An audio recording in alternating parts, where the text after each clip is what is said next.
picking what they wanted, but adapting to everything that was coming down the line. You see Wicked on that Kale now versus Balls on Rumble. See what consistency can come out of that lane. Doesn't look like we're going to get any lane swaps here, so the 2v2 is wanted by both teams from what it looks like. This is going to be a fantastic mid lane as well. Early points for Froggen there. Yep. If that's anything to go by. A little bit of a battle in that mid lane. And of course, Tabs just going to be taunting Sneaky down this bottom lane. There. I feel like Tabs, you know, he's a player who can shine and has really shone for Alliance in the past. However, you have to feel that he also kind of lives in the shadow of Froggen somewhat when it comes to, really does. You know, when people are looking at the star player for Alliance. And he'll be that sneak attack carry when everyone's focused on Froggen. It's going to be Tabs who ends up doing the majority of damage in a lot of situations. And I wish we could almost cast this game in slow motion because there's so much to talk about between these two teams, from their history to even just the straight-up interactions in these team compositions. Already quite a bit of aggression interactions happening right away here. And we can see that Cloud9 is not afraid to get into the face of Alliance and start things off. Talking about Tabs a bit, also looking at Sneaky, definitely a change of play style for him throughout the seasons. He used to sit back, used to farm. Now himself is probably one of the carries of the team when it comes to it. And something that Cloud9 did heavily during the North American playoffs was using Sneaky as a solo laner and then using Balls as a 2v2 laner with Lemon Nation as his support. It didn't work out amazingly, but what it would do is it would give Sneaky a level advantage and almost always guarantee that Cloud9 had a stronger AD carry. However, that would put Balls fairly heavily behind on champions like Maokai. It often went to bite them on multiple occasions. This time, though, with Rumble, who has a much more powerful base damage spell at level 6, the lane swap makes a bit more sense here. While it's not a 1v1 lane because they're swapped on the other side, I still like the idea of this lane swap from Cloud9.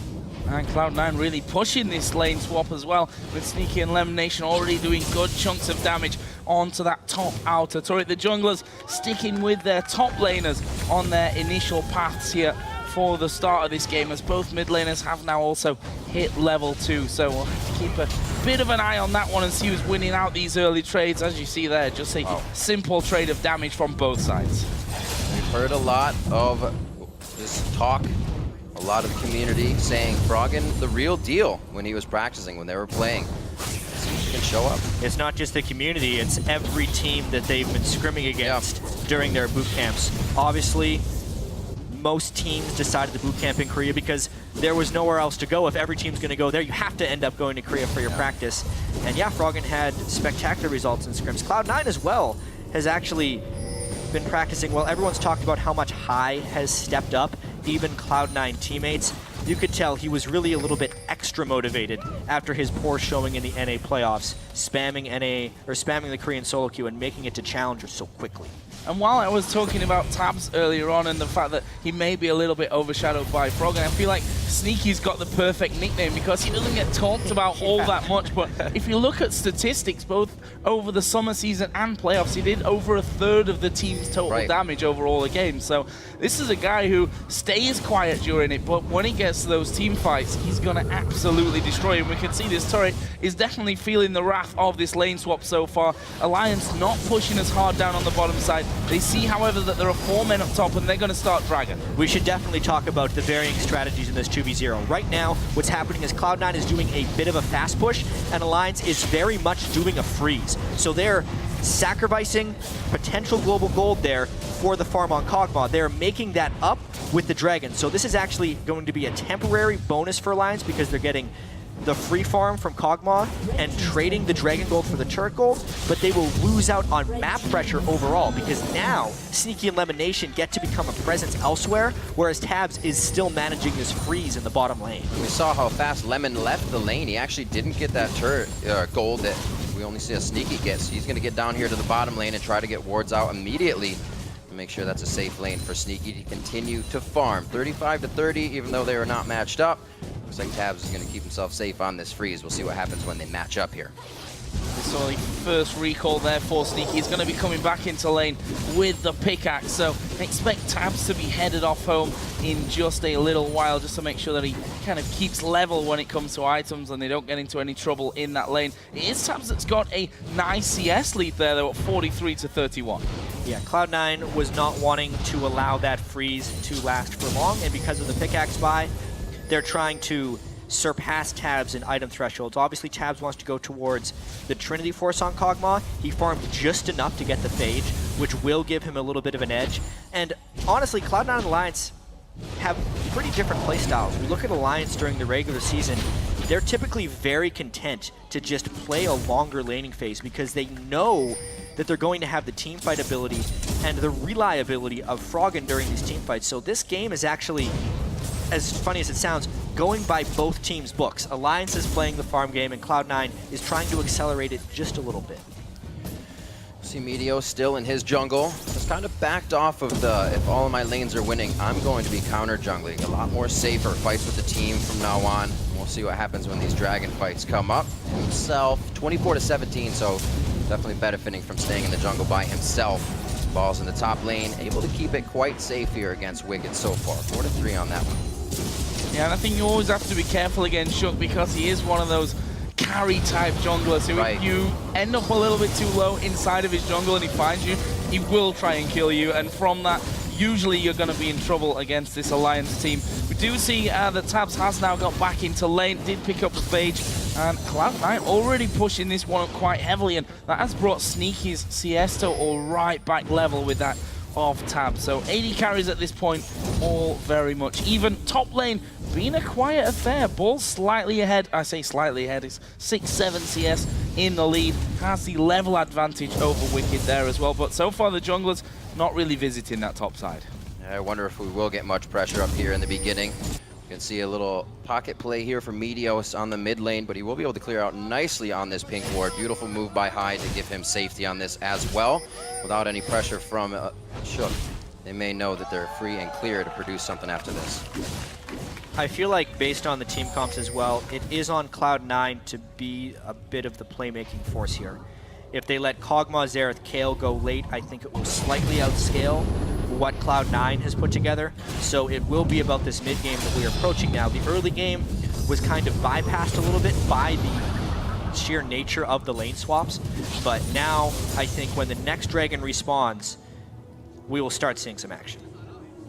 They don't actually decide to take that last small golem for the blue buff, so that's going to be a little bit rough for Froggen as he tries to come around for maybe dragon fights if he wants that. Shook now going to try to get his way with it, but it will be seen by Meteos this time. This So is not going to get much out of it. They could. Oh, nope. So he's going to grab it. Ball's a little slow on that come down as well. Level 6 is here coming from the top lane. It's actually level 5 from Wicked. I don't know how far he can really venture into this position. Pushed out, but they grab the blue. And they also grabbed a lot of Cloud9 attention. Yes, the flash was burned, but that little bit of lane pressure was temporarily lost there. I definitely feel like Cloud9 is just trying to tool up for this dragon fight in 2 minutes. You can see there's a 1 Doran's Ring advantage in the mid lane for High. You can see that flash could very well come in handy, especially if it comes down to a bit of a smite fight. So bottom lane, back to that one as we see level 6 has been landed here for Sneaky. Tabs himself also has his ultimate, so put a bit more pressure down at a longer range with that ultimate now in full force. The support's yet to get there, and if they can hit level 6 before that dragon comes up, which you'd be expecting to see, of course, level 5 at this point, that's going to come big into play when the dragon's there.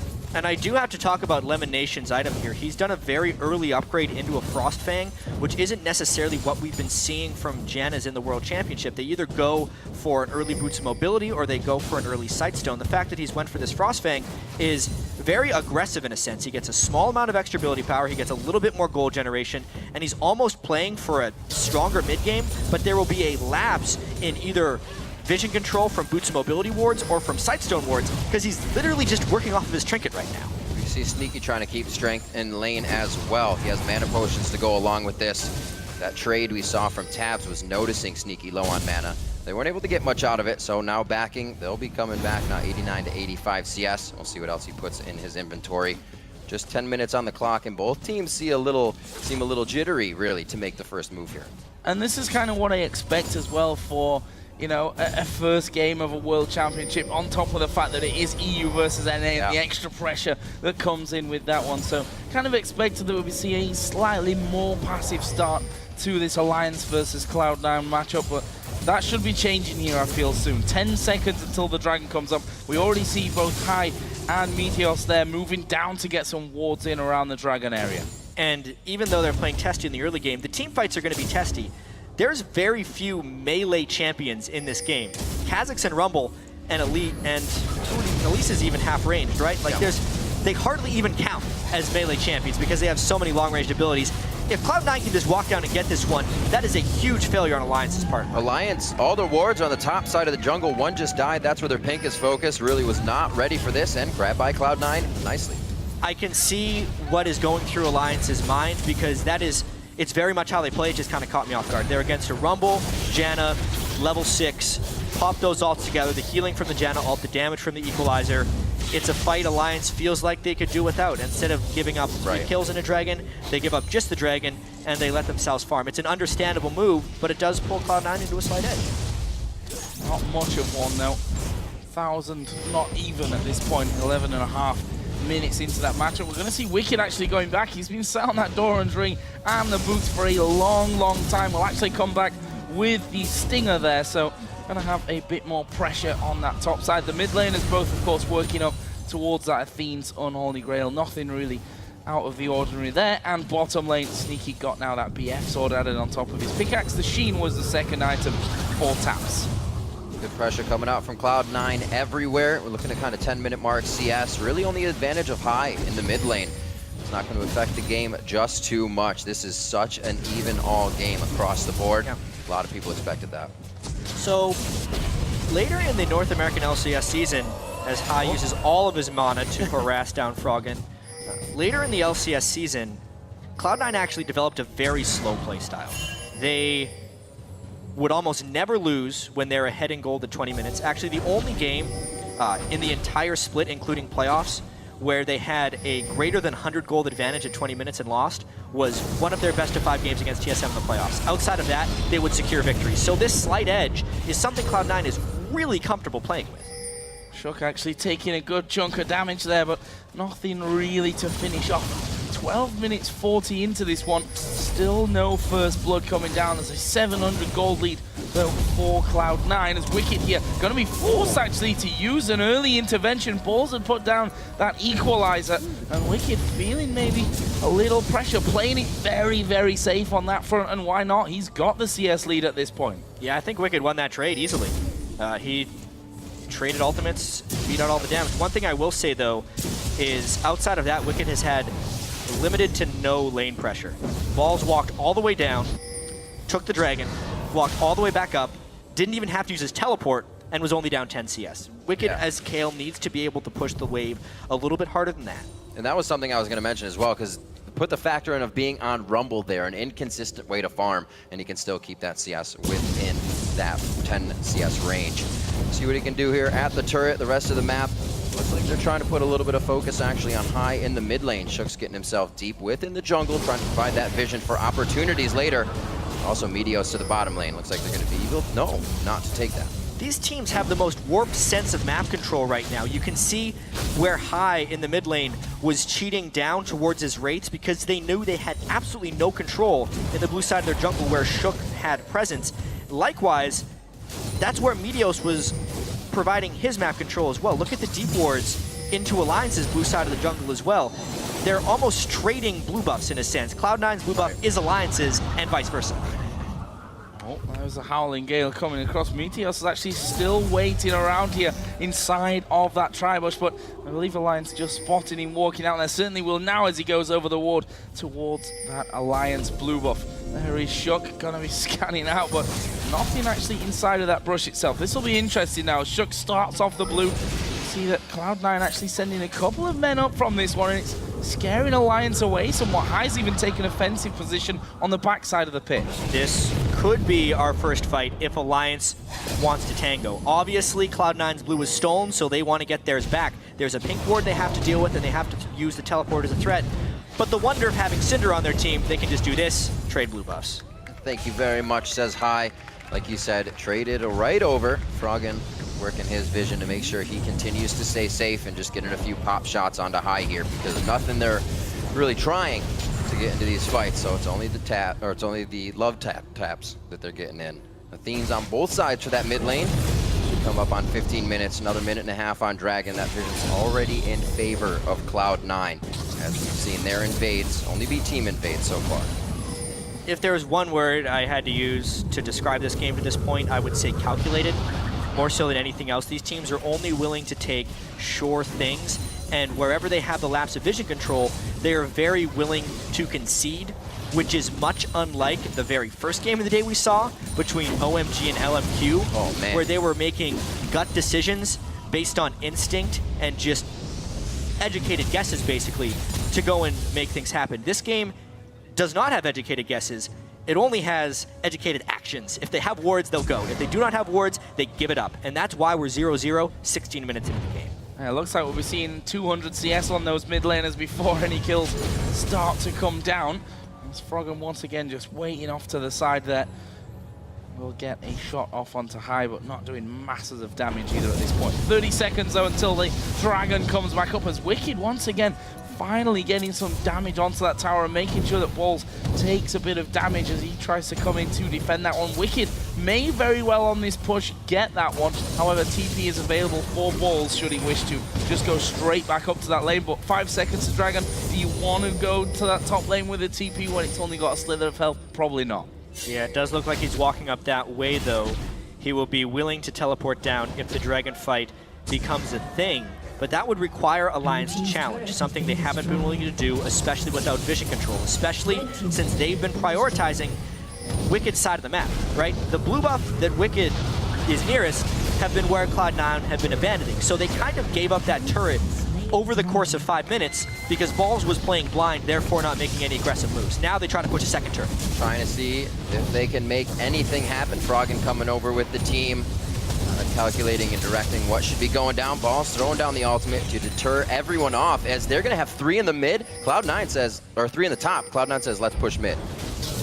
And this is 3 men there as well, including the AD carry, so it's going to be a lot of damage onto this turret. Look at Lemon Nation's position, really like that. He's just waiting off to the side to see who comes across from Alliance and doing what Janna does best. They're going to throw the tidal wave out, forces the flash. Actually, shotgun very deep. Intervention going to be used. He'll come right back down where he started as the Cully comes through. Ultimate used by High, and that's finally the first blood, almost 18 minutes into the game for Cloud9. One step too far there for Shook, flashing in for a chancy cocoon. Not the right call. Now Cloud9 finally takes the offensive. Keeping themselves strong in the mid lane. All 5 now pressuring down. They got a good siege wave as well. Low mana on Froggen, so he can't really stop the siege as much as he would like. But the rest of the team is able to bolster up and supplement for him having not having mana. Moved by Cloud9, kind of put Alliance on their heels, but this is far from over. Yeah, I think that team fight is actually going to be indicative of many future team fights we see in here. The team that commits puts themselves in excessive danger because there's not exactly like any of these teams or pylon teams. They're poke teams. They have very long range, and they are able to punish somebody from overcommitting very hard. And it was almost, it's such a tell, right? When you see a gigantic wave flowing at you for 3.5 seconds, that they're gonna keep going. Might have been the bad part. He is just out of vision. You gonna catch one over the wall? Pretty sure they don't know he's there, though. He's just gonna hop over the other side? No? Well, even so, they can push down that turret while Meteos is gone. They gotta try and make a quick run down here to defend their buildings. Well, that turret should be taken down quickly here. Actually, Lemon Nation is going to move in. Look at this. Froggen will spot High. Going to get the stun. Gets the slow on to him. Has he got the damage to finish up? Stun comes back from High, and that should change this one around as Meteos having to jump away as well. Meanwhile, High is backed away onto the red buff. There's ultimate coming out. And the Froggen lands 2 out of the 3, and that will be a kill back for the mid lane. There's no way that High expected to have a ward right there from Alliance. Great vision control there, leading to Alliance's first kill of game. but they are still down 2,500 gold. They'll get a turn out of this and close the gap. So Froggen with the Eagle Eye helping to equalize kills. At 20 minutes in, they start dropping turrets. At this time, they can continue to move off of those. It's not the back here. Sneaky trying to do what he can to guard this one off. We'll see how much Lemon Nation's roam and wards can really keep them from getting pushed in too much. So let's have a look then at the overall picture. We've hit that 20-minute mark, only 2 kills on the board, 1 apiece for the mid laners. If we look at the mid laners, the Void Staff has now been picked up by High. It was a needlessly large rod that Froggen picked up on his last recall after securing that kill. And that leaves us with a 2,000 gold difference in favor of Cloud9, up 1 turret. And of course had the last 2 dragons that Alliance have just given away, not feeling safe to challenge. And which, by the way, that 2,000 gold lead would be the largest lead that Cloud9 ever lost in 20 minutes in a game during the entire North American season. And it just happened that one time. However, what is Shook building? Obviously, he's going for Frozen Heart. Maybe, because he just decided to build a Health Crystal. There against Rumble Syndra. Yeah. Where is his Aegis? Where is his Locket of the Iron Solari? That's where his gold should be going. I know Sneaky is going to become a strong force, but they're against a double AP composition. That item build just seems really scattered. I'm sure Crumbs is dying a little inside from seeing that. He has been promoting it all week, every group stage so far on the analyst desk. And you're right, chat. It definitely is an odd build for now. See if it pays off later. Could be a tough one on the double AP. Right now we see already that Leandri's finished up, as well as the Void Staff coming in for High, so he is going to be putting out some big damage on that single target.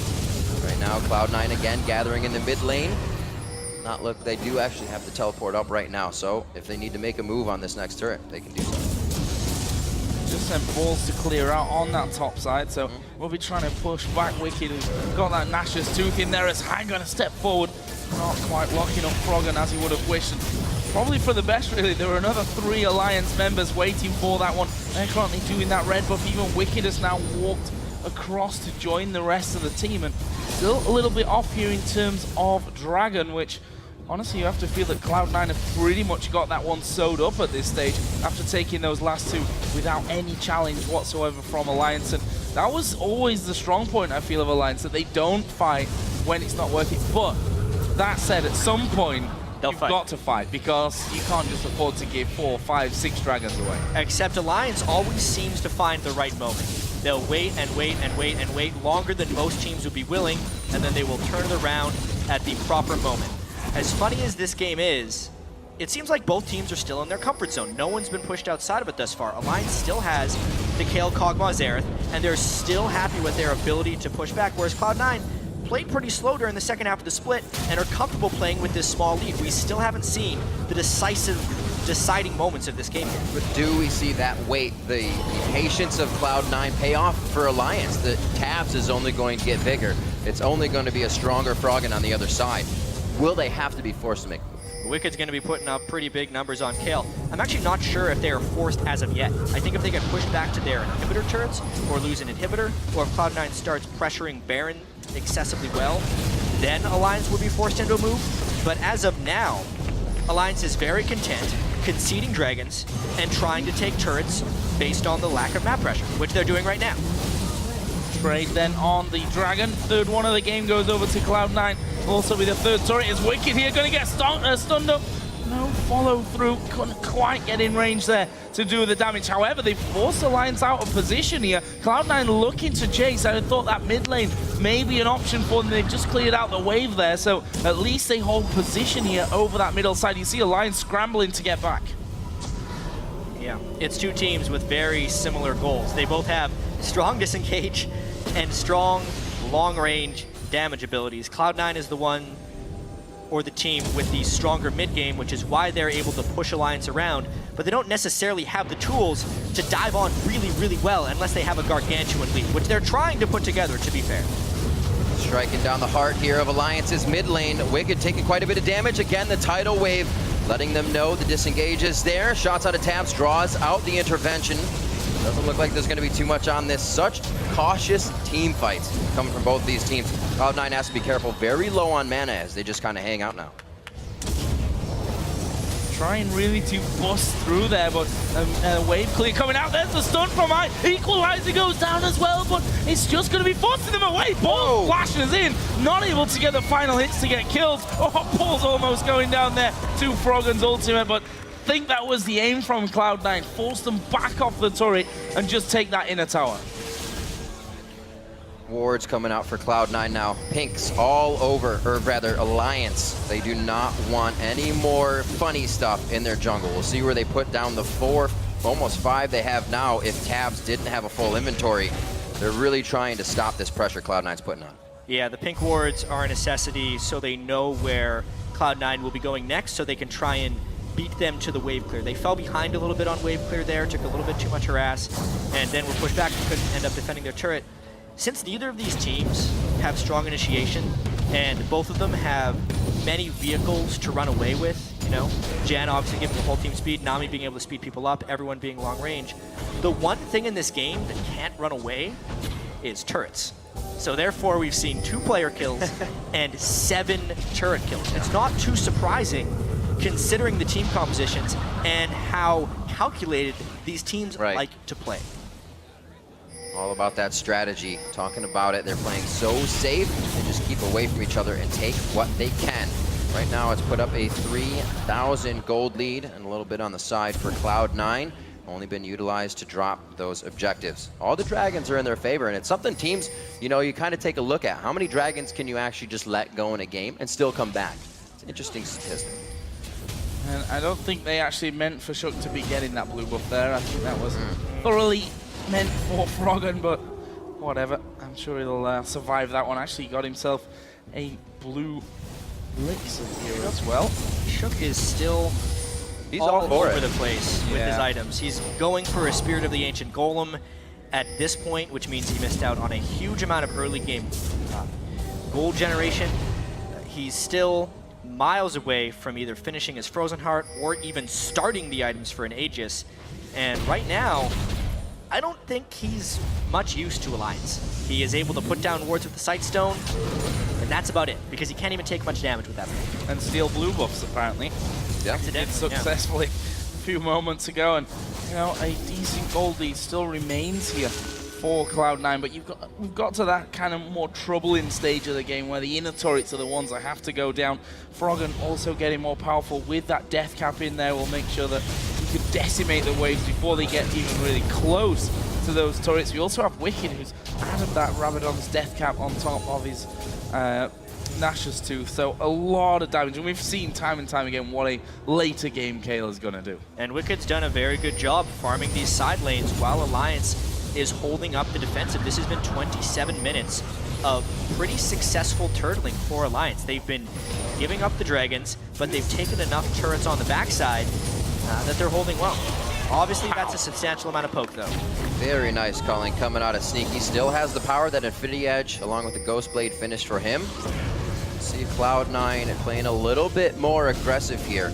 Definitely hear that their scrims don't go so well. A lot of their practices end in failure, so this could be another reason they're taking this one slow to the stage. This is so dangerous. At the moment, Alliance is thinking that they have enough long-range check that they don't actually have to check Baron. They didn't have the ward control on Baron, but Cloud9 thought that either the Xerath or the Kog'Maw, monstrous ranged abilities, would be able to catch them on the Baron, and they weren't willing to take that risk. However, it's not like vision control has been won back by Alliance, and they may just try repeating this until they effectively call Alliance's bluff and just do Baron. Looking to get Wicked involved on that bottom lane. He's recalling inside of a brush with a ward inside of it, so Cloud9 know exactly what Wicked's plan here is. They dodge away from that Kog'Maw ulti, and we'll have to be careful as Meteos and Elimination try to hold them away from that Baron area. There's the jump in though, going on to Tabs, who gets blown down to half. There is a tidal wave coming through, should be enough to keep them away. The culling coming through the back though from Sneaky, and Alliance able to back off, but Cloud9 lost no health there. I don't know if Cloud9 actually cares about killing them right now. They're just trying to dissuade them from checking Baron and be able to punish them if they get close. I would not be surprised if now is the time they do Baron. A bit of the mind games drawing a Alliance into a dangerous position to make Cloud9 in the safer spot. Looks like they're going to be able to grab Baron nicely here. Lemon, the Great bubble spot close. kill. Froggen on the outside. Intervention goes down on him. He does get a good flash over the wall. Meteos' jump is not going to slow anything. They do take down Froggen, but the rest of the team knows that they need to get back and they need to guard. How to crack the Alliance turtle. Chapter 1 by Cloud9. It's taken them 29 minutes, obviously, to make it to this point. They are really using Lemon Nation's heal, more so than I've seen from other teams here. They're not needing it for the disengage. They're using it to guarantee their objectives. It is a massive Monsoon heal here at rank 2. And now they're looking for the inhibitor turret as they face up on that one. That minion wave is there, and without Froggen, they lose the massive wave clear that they had in their team. This is going to be the inhib going down. Nif almost being finished off there by Balls, and that's the first inhibitor of the game going over to Cloud9. And Riv, you asked earlier when Alliance was going to have to make a move. It's now, because they have lost enough small things. Obviously, it's only 2 kills. It's only a 6,000 gold lead, but it's going to balloon to about 8 here with the Baron buff, with the large waves Cloud9 is going to be able to pick up, and with the items they're going to be able to acquire. At this point, Alliance really has to make a move. And it's only going to be harder. We were talking about before. Well, let's check this replay one more time. Yeah, it was just a nice catch right there. Froggen obviously had to go in, but their jungler had went back to base. So obviously they did not fear the Smite War, and because of the Monsoon heal, which was about 600 points of healing just from Janna alone, they were not afraid of the incidental harassment they took inside the Baron pit. And we saw Shook, I was just going to talk about him coming in late. He's dug himself so far into this build, he almost can't bring Alliance what they need to start making those moves.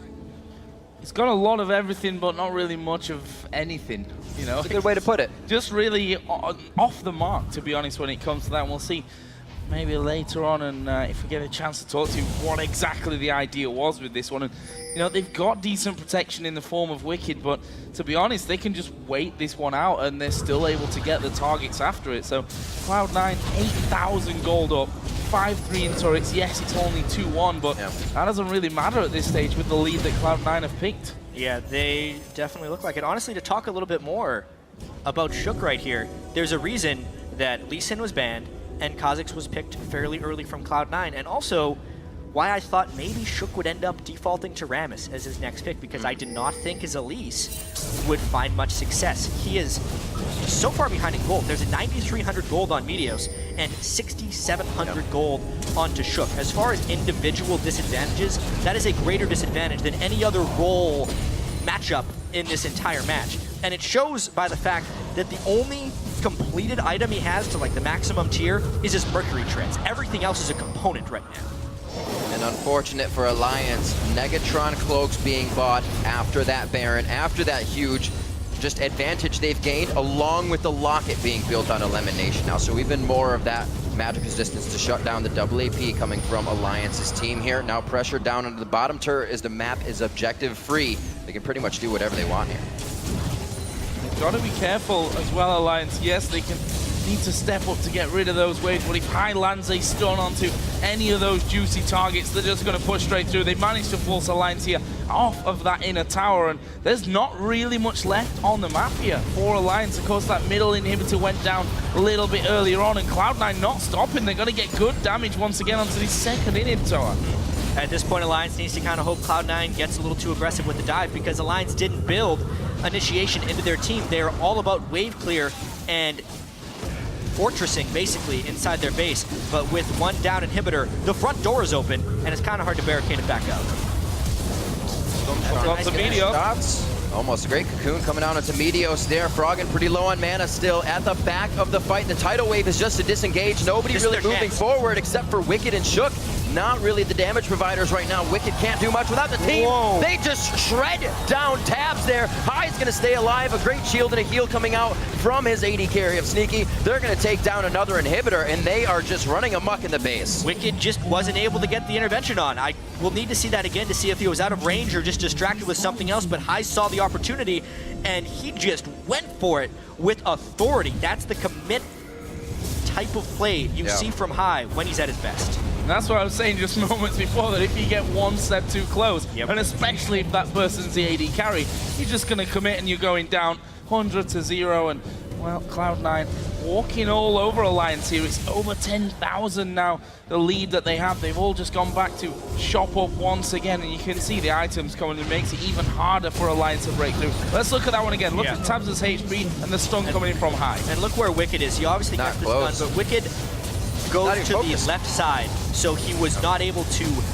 basically follow the Syndra. That's what they need from the Kayle, is to at least stay somewhat near his teammates that are going to get Syndra ulted, because Cloud9 as a team actually does not have that much AoE outside of the Equalizer, which is a fairly thin AoE. So Wicked just has to do better in staying close to his allies so he can stop the Syndra ultimate from being fatal.